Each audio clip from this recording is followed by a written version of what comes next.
ओम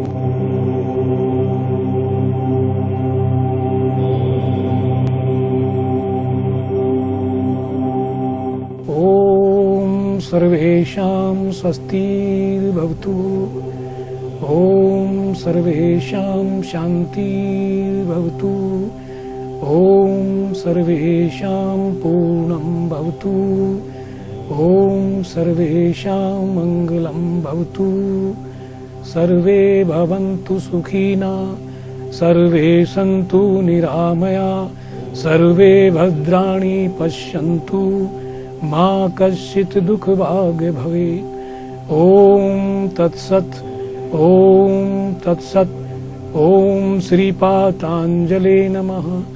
ओम श्री सरस्वती नमः। देखिए, आज हम योग के विषय में आपको बताएंगे, जिससे आप निरोग रह सकें, स्वस्थ रह सकें और जीवन में आप अपने जीवन को आनंद के रूप में आप भोग सकें निरोगता से। न तो रोगों ने जरान मृत्यु प्राप्त से योग अग्निमयम शरीरम। जिसने अपने शरीर को योग की अग्नि में तपा लिया है, उसके लिए कोई रोग नहीं है, जरा नहीं है, वृद्धावस्था भी उसके लिए नहीं है और मृत्यु भी उसके जीवन में समय से पहले नहीं आएगी। शरीर माध्यम खलु धर्म साधनम। शरीर के माध्यम से ही धर्म, अर्थ और काम, मोक्ष, हम ये चारों का जीवन में पूर्ण रूप से प्राप्त कर सकते हैं। प्राणायाम तपोन परम प्रणामात विशुद्धिर मलानाम दीप्ति से ज्ञान से। हमारे शरीर के अंदर जो मल है, क्षेप है, वो प्राणायाम से हमारे शरीर के समाप्त हो जाते हैं, अशुद्धियां दूर हो जाती हैं। जैसे प्रकार से धातु को जलाने से उनके मैल दूर हो जाते हैं, मल दूर हो जाते हैं, इसी प्रकार से हमारे शरीर के अंदर जो विक्षेप हैं, विचारों के विक्षेप, मन के हैं, इंद्रियों के विषय के हैं, भोजन के जो हमारे अंदर अहितकर भोजन से हमारे शरीर के अंदर जो अशुद्धियां रुक गई हैं, उनका भी निवारण हो जाता है। बीमारी क्या है?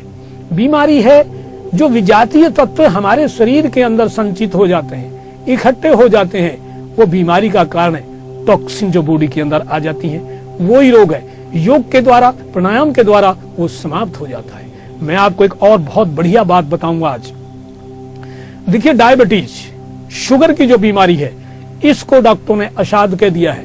या फिर इंसुलिन लेते रहिए, या फिर एलोपैथी के अंदर बहुत सारी दवाई इस तरह की हैं जो केवल नियंत्रण तो करती हैं, रोग को कंट्रोल करती हैं, लेकिन उसको समाप्त नहीं करती। योग और प्राणायाम ही एक ऐसी अद्भुत चिकित्सा है जो हमारी शुगर को कंट्रोल करती है। कंट्रोल ही नहीं, वो बिल्कुल मूड से समाप्त कर देती है। जो हमारी सेलों के अंदर, कोशिकाओं के अंदर शुगर की मात्रा बढ़ जाती है, वो डैमेज होती चली जाती है, उनके अंदर शक्ति नहीं रहती है। जो शुगर हमारे शरीर में ऊर्जा का काम करती है, वो हमारे यूरिन से बाहर निकलने लगती है। शरीर के अंदर कमजोरी आ जाती है।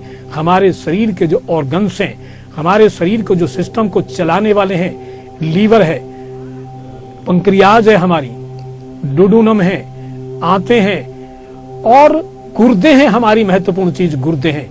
डायबिटीज, शुगर सबसे पहले गुर्दे के ऊपर इफेक्ट डालती है, आई साइट के ऊपर इफेक्ट डालती है। हमारी विजन कम हो जाती है, हमारी देखने की क्षमता नष्ट हो जाती है। तो प्राणायाम करने से जिस प्रकार से हम सांस को लेते हैं, और मैं बीच में आपको थोड़ी सी और बात बताना चाहूंगा। जिस प्रकार से 99%, 95%, 99% बीमारियां जो होती हैं, वो ऑक्सीजन की कमी की वजह से होती हैं। प्रवेश सेलों के अंदर ब्लड के द्वारा हमारी बॉडी के अंदर ऑक्सीजन पूर्ण रूप से नहीं पहुंचती है। जब पूर्ण रूप से सामान्य सांस लेने से नहीं पहुंचेगी पूरे शरीर के अंदर, पूरी सेलों के अंदर, जो 600 खरब कोशिकाओं को वैज्ञानिकों के मतानुसार हमारे शरीर के अंदर 600 खरब कोशिकाएं हैं, उनके अंदर प्रॉपर वे में ऑक्सीजन नहीं पहुंचेगी, तो प्राणवायु नहीं पहुंचेगी, तो वो अशुद्धियां उसमें रह जाएंगी और उसके अंदर प्राणवायु पहुंचेगी तो बीमारियां समाप्त हो जाएंगी।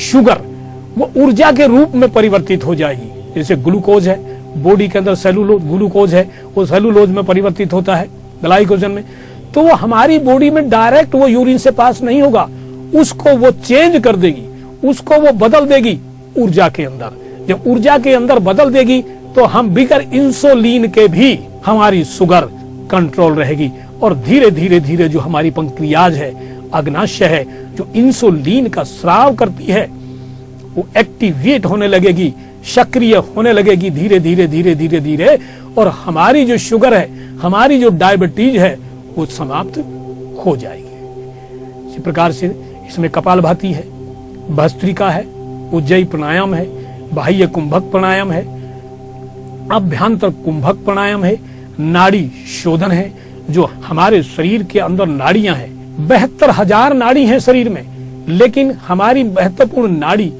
3 है, पिंगला नाड़ी, इड़ा नाड़ी और सुषुम्ना नाड़ी। 12 घंटे हमारी पिंगला नाड़ी चलती है ये, और 12 घंटे ये चलती है, ये बदलती रहती है। तो इस तरह से हम सुषुम्ना में प्राणों को जब लेकर के जाएंगे प्राणायाम के द्वारा, तो वो सारे के सारे ऑक्सीजन, प्राणवायु हमारे नक से लेकर के शिखा तक पूरे शरीर में फैलेगी, और हमारी डायबिटीज, शुगर हमारी बिगर मेडिसिन के, विदाउट मेडिसिन के भी हमारा काम करती रहेगी, और 24 घंटे तक हमें हमारी उसको शुगर को वो ऊर्जा में चेंज करती रहेगी, ग्लूकोज को ऊर्जा में चेंज करती रहेगी। और अगली बार 24 घंटे के बाद हम फिर योग अभ्यास करेंगे तो हमारा धीरे धीरे धीरे धीरे ये सारी चीजें हमारी समाप्त हो जाएंगी। हमारे गुर्दे भी एक्टिवेट हो जाएंगे, हमारा लीवर भी काम करने लगेगा, हमें गैस्ट्राइटिस की प्रॉब्लम तमाम प्रकार की हो जाती है, अर्थराइटिस, ऑर्थोआर्थराइटिस, गाउट, तमाम प्रकार की जो हमारे शरीर के वात दोष हैं, ये सारे के सारे हमारे समाप्त हो जाएंगे, और हम निरोगता की तरफ बढ़ते चले जाएंगे। आसन प्रारंभ करने से पहले ब्रह्म मुद्रा बताऊंगा, बहुत ही बढ़िया है। सर्वाइकल स्पॉन्डिलाइटिस के लिए, गर्दन की पीड़ा के लिए बहुत, ये ब्रह्म विद्या के नाम से जानी जाती है। तो आप देखिए इसको पूरा, इस पर आंखें खुली हुई, पूरी गर्दन को राउंड लगाइए। इसको 5 बार भी कर सकते हैं, 10 बार भी कर सकते हैं, और इसको ज्यादा से ज्यादा 30 बार करिए। बिल्कुल कंधे से मिली हुई गर्दन, आंखें खुली हुई, इसको फिर क्लॉकवाइज, फिर पूरा घुमाइए।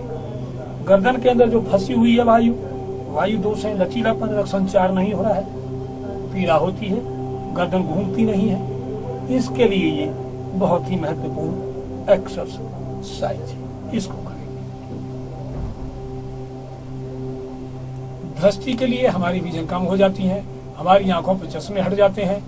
दुनिया के अंदर कोई भी डॉक्टर है, चश्मे के नंबर को खत्म नहीं कर सकता है, कम नहीं कर सकता, बढ़ा सकता है, लेकिन योग एक ऐसी चीज है कि चश्मे को हटा सकती है, और पूर्ण रूप से आपको दिखना प्रारंभ हो जाएगा। आप देखिए इसको करके, ये स्वाभाविक है। सामने लाइए हाथ को, अंगूठे के टिप्स को देखिए, गर्दन को ऐसे घुमाइए। गर्दन को नहीं घुमाना है, केवल हाथ पर देखना है, अंगूठे पर देखना है। ये 10 बार करें सीधे हाथ से। गर्दन वहीं पर, केवल आंखें ही घूमेंगी, आंखों की पुतलियां घूमेंगी, इस तरह से करें। इसके बाद इसको ऊपर ले जाइए, नीचे लाइए।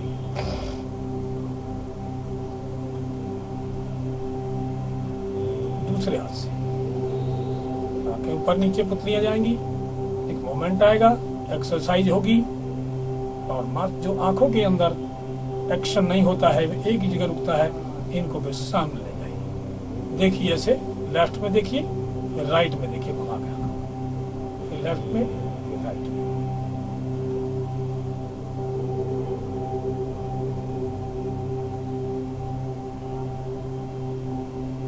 ये हमारे सूक्ष्म व्यायाम। अब मैं आपको कुछ आसन करवा देता हूँ, क्योंकि सूक्ष्म व्यायाम के बाद ही आसन करने चाहिए, जिससे शरीर आपके शरीर में लोच आ जाएगी, लचीला आपका शरीर रहेगा, आसन करने में आपको आसानी होगी। नमस्कार आसन। नमस्कार आसन में पहले पद्मासन लगा करके बैठना है। पद्मासन के बाद में हाथों को थोड़ा ऊपर लेकर के आना है, और यहाँ पर जैसे नमस्कार करते हैं, फिर आकाश की तरफ नमस्कार करते हैं, ऊपर को नमस्कार करते हैं, जिससे हमारे कंधे हैं और हमारी जो सारी की सारी सिस्टम है हमारा, और यहाँ पर जो फैट बढ़ जाता है हमारे, ये इस प्रकार से वो हमें एक संतुलन का काम भी करता है, और हमारे कंधे इससे ठीक होते हैं। बाजुओं के अंदर प्रॉपर वे में जो यूरिया है, यूरिक एसिड है, सही तरीके से ऊर्जा नहीं पहुंच पाती है, तो ये ऊपर को जब हाथों को ले जाते हैं तो हाथ हमारे नीचे रहते हैं, ऊपर को ले जाने से उनकी जो रक्त संचार की जो प्रॉपर गति है वो नीचे की तरफ हो जाती है। तो इस तरह से इस आसन को किया जाता। आज के लिए बस इतना ही। अब मुझे आज्ञा दीजिए। नमस्कार।